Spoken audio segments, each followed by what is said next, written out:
Well, Gilas Pilipinas talo nga po sa kanilang unang laban dito sa FIBA World Cup kontra nga po sa koponan ng Dominican Republic. Ano pong nangyayari sa ating Gilas team? Si Joe Treyes tinutulig siya po ngayon ng mga Gilas fans. Alam niyo po kung bakit? Maganda naman sana at okay naman sana yung kanyang first five, which is nandun si JC, si Scottie Thompson, si Dwight Ramos, si Junmar Fajardo bilang sentro natin, at si AJ Edu. Pagdating po ng first quarter, kinakabahan po ang ating Gilas team. Si JC po, ang dami niya po mga error. Yung ilang mga tres niya po hindi pumasok, mga 3 beses po siguro yon.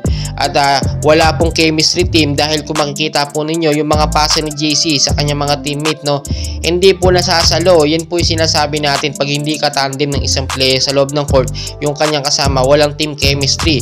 Pagdating po ng second half, medyo nakakabawi ang Gilas Pilipinas. At ito nga po, pinasok si Abando bago matapos yung second half.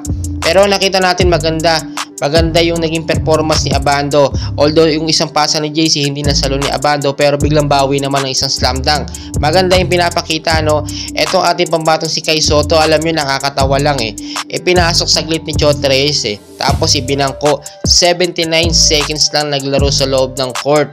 Ano nangyari? Para din siyang si Coach Kyle Milling para din siya si Calvo Tapos ang mangyayari, hindi siya nakagawa ng magandang depensa kasi ang dahilan nila, mas okay na si Junmar Fajardo sa loob ng court instead of Kai Sotto daw na laging nababalyahan lang.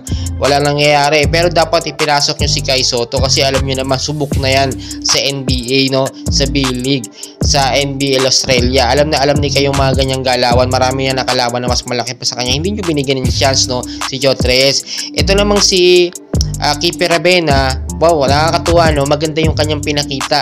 Ang ganda na, naging agresibo siya, parang ibang keeper yung naglaro sa loob ng court kahapon. At kahit papaano, maganda yung pinapakita niya. Literal nga daw, naginulat, or pinahiya ni Keeper Rabena ang kanyang mga bashers. Pinakita talaga niya kung ano yung tunay na kanyang magagawa dito sa loob ng laban sa FIBA World Cup.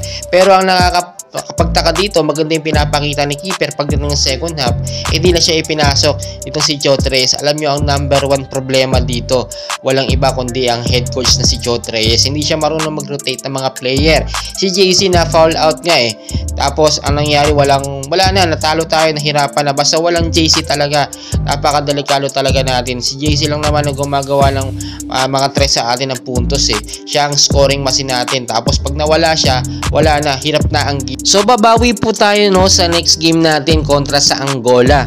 Dahil kinakailangan natin manalo ng 2 beses para makabukbun tayo sa next round.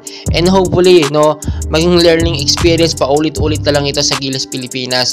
Ayusin nila. Si JC sana, tumulong sana at ipasok sana itong si Kai Sotto para maging katandem ni Jordan Clarkson. Mas maganda yung mga pasahan nila Nakita naman natin yan noong nakaraang FIBA. Patuloy ko po kayo update. Please pakiusap, pakilike, subscribe. Pahit na rin po ng notification bell for more Gilas updates. Maraming salamat po.